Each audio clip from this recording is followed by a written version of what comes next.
De manière générale, dans votre vie au quotidien et notamment dans votre vie d'entrepreneur, vous savez que le temps est une ressource précieuse. Il s'avère qu'en fait, même si on dit qu'on en est conscient, on n'en est pas si conscient que ça. Et vous allez voir pourquoi. Il y a dans votre agenda, vos actions, voire même dans l'établissement de vos étapes vers votre objectif et l'objectif en lui-même, il y a souvent, pour pas dire tout le temps, tout un tas de choses que vous faites qui ne vous servent strictement à rien. Petit retour sur la loi de Pareto, 20% de vos actions vous donnent 80% de vos résultats. Donc déjà, ça vous donne matière à réfléchir. Et vous pourriez vous rendre compte, quand vous détaillez votre agenda, que les 20%, peut-être que vous ne les faites pas. Ou du moins, vous les faites, entre guillemets, vous les survolez. Vous n'êtes pas extrêmement concentré dessus.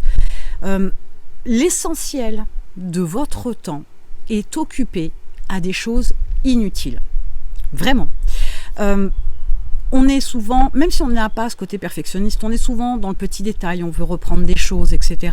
On veut améliorer, mais pas dans le bon sens du terme, améliorer pour modifier le petit détail, pas pour une vue d'ensemble où éventuellement si on doit améliorer un produit, où on va se rapprocher de ses clients, de son audience, etc. pour pouvoir avoir des retours qui peuvent vous mettre sur la bonne voie. On n'analyse pas forcément les chiffres, etc.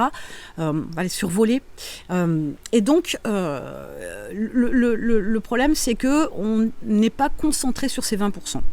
Donc, dans votre journée, aujourd'hui, si vous faites, ne serait-ce que l'exercice sur une semaine, que vous regardez tout ce que vous faites, toutes les actions et les tâches en détail, le temps que ça vous prend, etc., vous pourriez vous rendre compte qu'il y a des choses que vous pouvez zapper, qui ne sont pas primordiales aujourd'hui, qui ne sont pas importantes, urgentes, etc.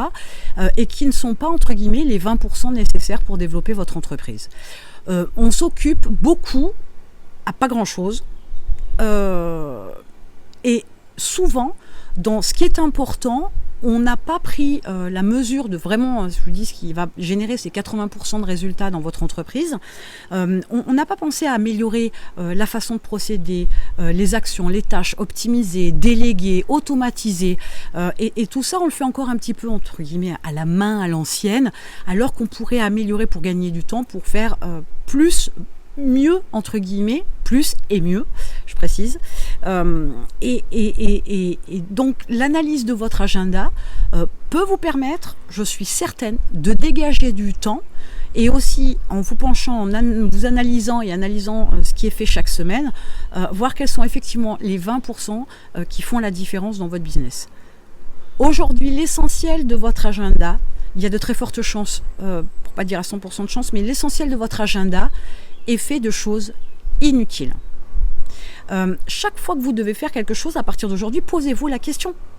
Est-ce que c'est quelque chose vraiment que je dois faire maintenant ? C'est important, ça rentre dans une tâche globale, ça rentre dans le chemin que je me suis tracé pour l'étape d'après, etc. Ou si ça ne l'est pas. Je prends un exemple que j'ai eu récemment. Quelqu'un qui m'a dit « il faut que je refasse mon site ». Alors, pour avoir fait la création de site web, refaire un site, ça prend du temps. Mais ce n'est pas ce qui va profondément changer les résultats. Alors, c'est sûr que ça a un impact, mais pas tant que, dans la mesure où tout dépendra du canal de communication que vous utilisez. Si vous avez l'habitude de vendre, je sais pas moi, sur les réseaux sociaux, etc., le site, finalement, il n'a que des pages de vente, éventuellement, ni plus ni moins, et c'est là où vous devriez concentrer votre attention, pas sur le site au global.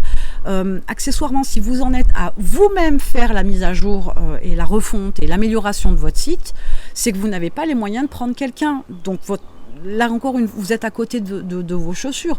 Vous devez d'abord développer votre chiffre et vous payerez quelqu'un pour le faire parce que c'est pas si important, entre guillemets. La priorité, elle n'est pas là. Donc, vous voyez qu'un exemple tout simple, mais voyez à quel point on peut des fois passer à côté de l'essentiel, du moins passer à côté de l'important et avoir la majorité du temps des choses qui sont inutiles et dont vous n'avez pas besoin de vous occuper maintenant pour avoir les résultats que vous souhaitez. Faut pas se tromper d'actions et de tâches, mais si vous faites l'analyse, je vous dis, ne serait-ce que pendant une semaine, de détailler tout ce que vous faites, le temps que ça vous prend, etc., et presque même d'expliquer pourquoi vous faites ça, vous devriez vous rendre compte très vite que quelquefois, je vous dis, c'est souvent, il y a beaucoup de tâches et d'actions complètement inutiles maintenant. Peut-être que plus tard, oui, mais peut-être que plus tard aussi, vous déléguerez, etc. Donc, revoyez votre agenda, mais si vous voulez vraiment faire le point et vraiment passer à autre chose de productif, d'efficace et de vous concentrer vraiment sur l'essentiel, vous avez un lien dans la description. Il y a un programme qui va tout vous expliquer, qui va vous donner une méthodologie avec des supports. Vous aurez un interlocuteur dédié pour vous aider si vous pataugez un petit peu dans la semoule. Et en attendant, je vous retrouve de l'autre côté.